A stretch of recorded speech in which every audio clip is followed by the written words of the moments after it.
Hey guys, I'm back with another video. This time I wanted to talk about a couple of very important settings and features and just general gameplay tips that you should definitely be using. They're great quality of life features that are just going to make the game feel a lot smoother and just speed up and kind of like just make the game a lot easier to play. So first I wanted to talk about tooltips, right? If you look at this, for example, I got some temerity pants, right? They got a really cool effect. That effects that heal you beyond 100 grant you a barrier for up to 40% of your max life. Unfortunately, I have no idea how good this actually is. I mean, it looks really cool, but this is probably the most important feature. You're going to want to go to options. You're going to want to go to your gameplay settings, and then you can go ahead and turn on advanced tooltip information. So do this, hit save changes. And now when I go back to my temerity, you're going to see I can see what the actual roll was. So for this one, it can actually roll from 40 to 80%. So that 40% roll is not that good anymore, right? This is why we have that. It's going to make it so much easier to compare how good an item is and how well you actually rolled when you're, replacing your gear. Now, additionally, we can also enable, this is called advanced, same place, gameplay, advanced tooltip compare. What this is going to do is it's going to show a little bit more numbers. However, I've personally found this to be a little bit annoying. So, for example, if I'm comparing this Doom armor to my Rage of Harrogath, it's got a lot of these pretty green numbers, but it's for stats that aren't on the Rage of Harrogath.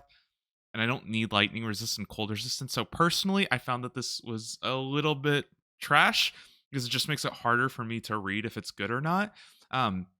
But it can be useful for comparing like two of the same unique items. So, for example, this one, it's very obvious that my Rage of Harrogath is so much better because in every aspect is going down. So there is some use for it if you like that.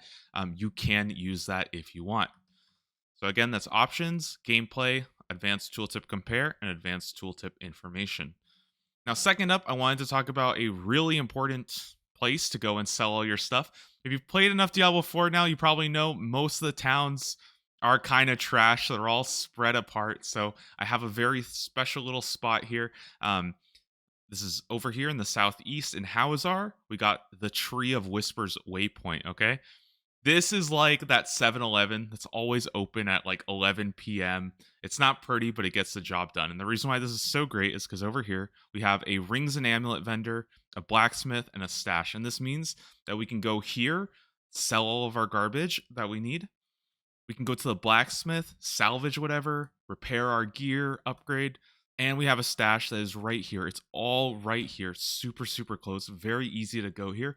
So I've started, instead of just pressing, T to go to your nearest capital city, instead take the time, go over to Hawazar, find the Tree of Whispers, and teleport here. It's so much better. It's so much faster. It's going to save you a lot of time because you're going to have a lot of gear that you're going to be wanting to salvage and sell. You're not going to want to run around the whole city. Now, one thing that I do want to talk about is there is no occultist here. So when you need to do an occultist, you're obviously going to have to go to a capital city. Personally, I really like Saragar, and I'll show you why. But Saragar up here is the most north capital city. And that's because everything here is very centralized, meaning that when I go there, I can kind of get everything I need. I'm not running off into some like back alley.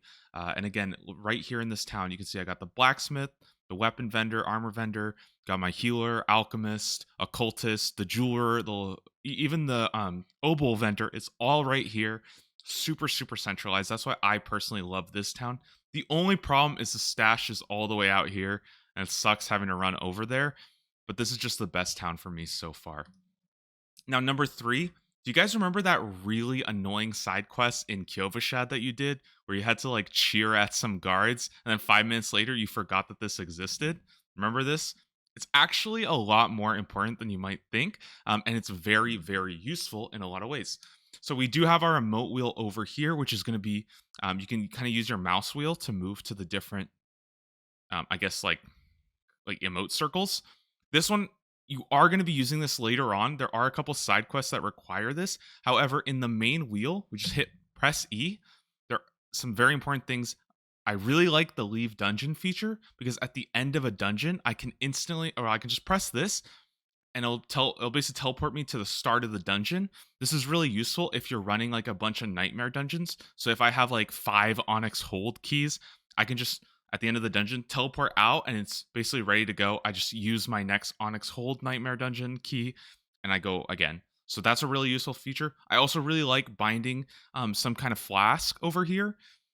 This is nice that, if you see it run out in the middle of combat or you're in the middle of a dungeon, you don't want to go through your inventory. It's just really easy. It's going to save you a lot of time. On hardcore, I really like to bind the scroll of escape. That way, if I get into a tough spot, maybe I'm at a boss and I ran out of health potions, or, I just feel like I went somewhere I'm not supposed to. I have my scroll of escape just bound so I can hit E and then just click this, and it works super easily, right? In this case, I use my elixir.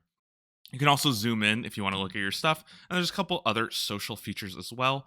On this other one, again, we have a bunch of empty slots that we can use, but you can also mark up for PvP. And how do we do that? We're going to hit customize, and that's going to give us a bunch of different options. We got all of our emotes, consumables, this random miscellaneous stuff, as well as social options. So you can see here, you can basically do whatever you want. I can go and, because I'm out of these guys, maybe I could put some elixir of undead slaying here instead, because I'm going to be killing a bunch of undeads today later. So this is just an easy way. Now I have, the flask available for me. So again, try it out. It is very useful. It's going to save you a lot of time. Now, another really important setting that you're going to want to get yourself familiar with is actually going to be movement.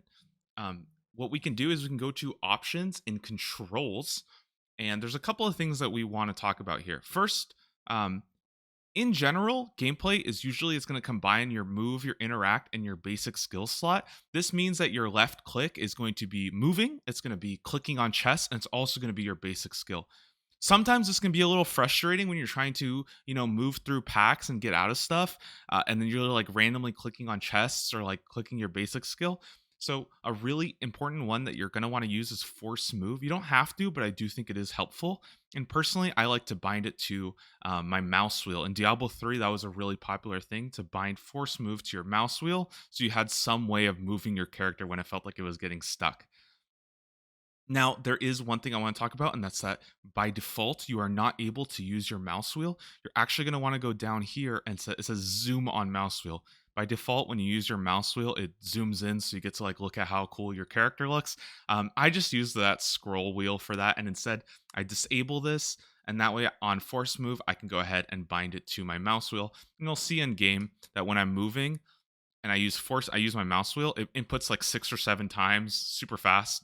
And that just is really nice. It's really convenient just having that as an option. Also in controls, hold position. This means that basically it's going to allow you to attack without moving. I especially like this for something like rogue or sorcerer, when I want to attack from like half a screen away.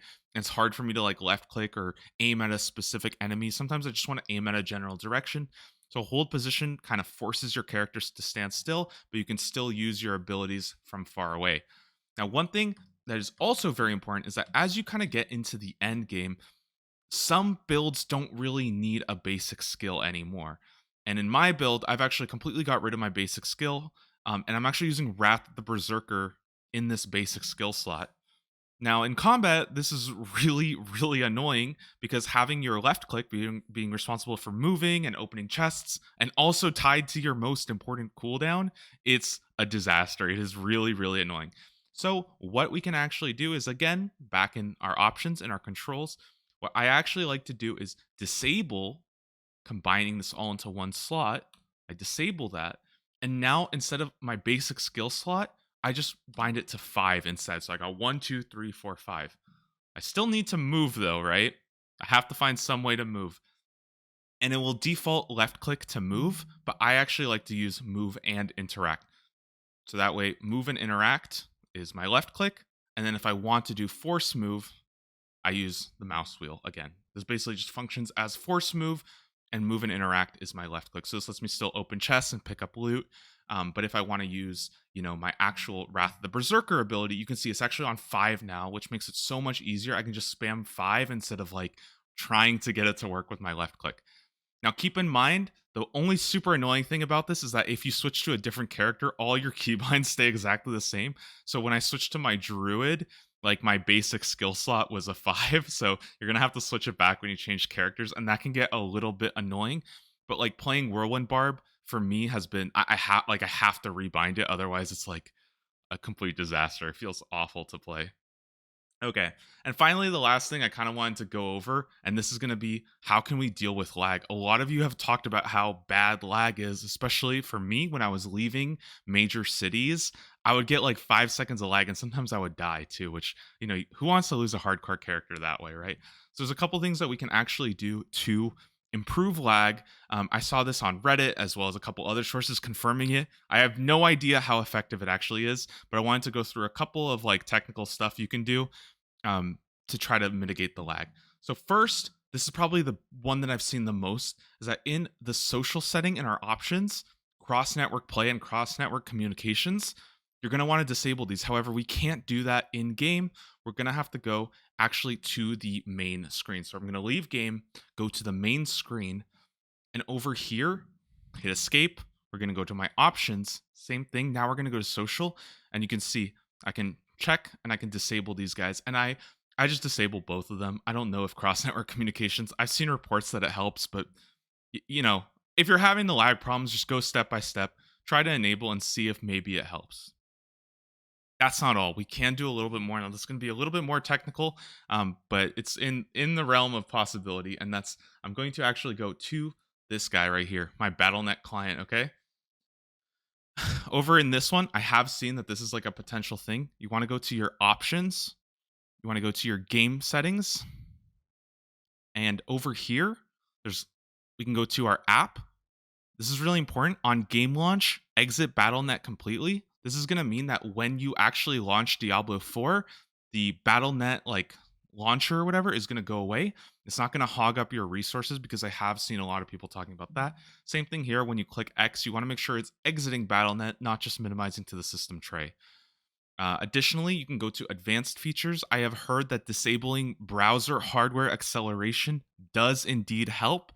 So, if you need that, you can give that a try again. Take it step by step, see what works, see what helps with the lag, and let me know if it's working. Finally, I have heard one more thing that apparently does work, and that's over here. We can go to Discord as well. Apparently, Discord can sometimes cause problems. So, over here on Discord, we can go to user settings. We're going to go down to advanced, and I'm actually going to turn off hardware acceleration. I don't know why, but for some reason, people have reported this helps. When I did it, it seemed like it helped, but that might have just been confirmation bias. So who knows? So that's it for today, guys. Those are just my 5 things I wanted to go over, things that I think are very important that will help you basically just play smoother. You're not going to run into those speed bumps issues, and just overall make the game a lot more fun. Thanks for watching, guys. I'll see you in the next video.